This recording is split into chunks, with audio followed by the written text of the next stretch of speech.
Fish and Wildlife Service estimated an 80% probability of a population collapse for the monarch butterfly population within the next 50 years. Now, our next guest quest is to save the monarch butterflies from going extinct. Joining us now, we have Tarisa Parrish, the butterfly conservationist and author of The Adventures of Johnny Butterfly Seed, to tell us how we can help save the monarch butterflies. Welcome to Bloom. So excited to have you here today. Well, thank you. I'm so excited to be here, Farron. Okay, I just have a personal fascination with monarch butterflies, so this is right up my alley. Before we dive into some of the population issues, tell me about all the cool stuff that you've brought here with us today. Absolutely. So I'm going to start with, over here we have a monarch egg.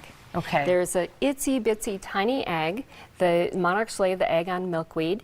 It lasts for about 1 to 4 days, and then it comes out as a very tiny caterpillar. It's white with a little black head. So this is something that people could possibly find in their backyard. You can. You just kind of turn some leaves over, and if you see a tiny little white egg, that's a monarch caterpillar butterfly. Wow. And then they become such beautiful caterpillars as they grow older. They do. How long does that caterpillar phase? Like, how long are they caterpillars? They're usually caterpillars for about 7 to maybe up to 14 days. Okay. Oh, so it's not really long. No.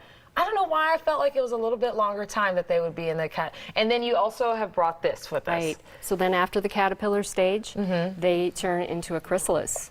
And that process is absolutely transformational and amazing to watch. It is. Oh my gosh. And then, of course, they become beautiful butterflies. I love it so much. But have you noticed that there has been a decrease, at least in our area lately, of the There's a decrease overall. Really? So since they've been tracking, since 1973, the U.S. Fish and Wildlife has been tracking the monarch butterfly and the decline.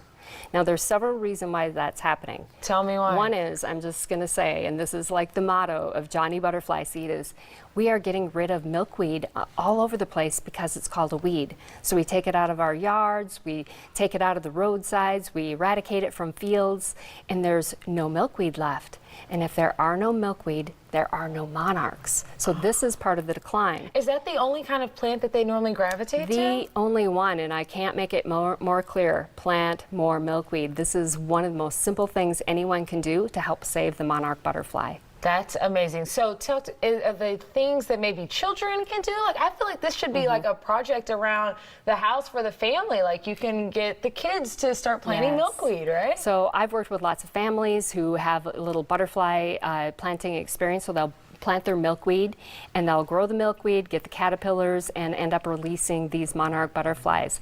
Also, Girl Scout troops. Now, this is an amazing thing. I've been working with 2 different Girl Scout troops that are working on their silver awards, and they're planting monarch butterfly gardens.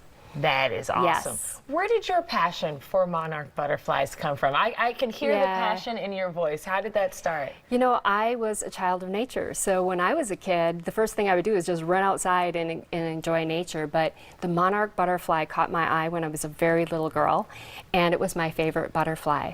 And when I found out that it was on the decline and I started doing the research, I was like, oh my gosh, we have to do something. We cannot let the monarch butterfly disappear from North America.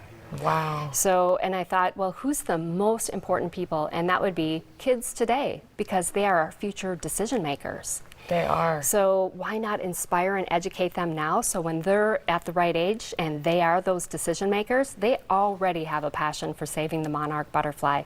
That's awesome. Is there a certain type of, I don't know, habitat or terrain that also works best for them as well? So when you plant a monarch butterfly garden, you want milkweed. These are 2 native ones for Florida right here. What's the difference in those 2? So they're both native, but this is called, this is butterfly weed. And this is native in Florida. This is what we call swamp milkweed. And this is also native. Actually, Florida has 21 species of native milkweed.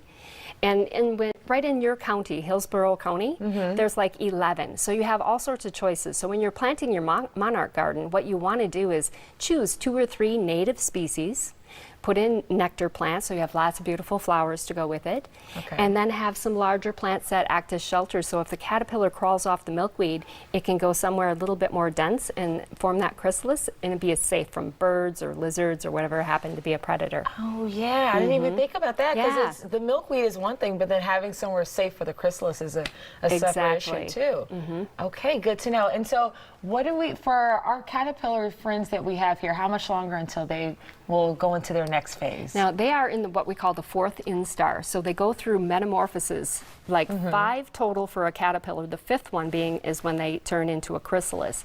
But these 2 here are in fourth instar, which means they're very soon, in the next couple of days, going to form, like you had seen before, that J, and then start the process of becoming a chrysalis. And there's just nothing like seeing when it comes out.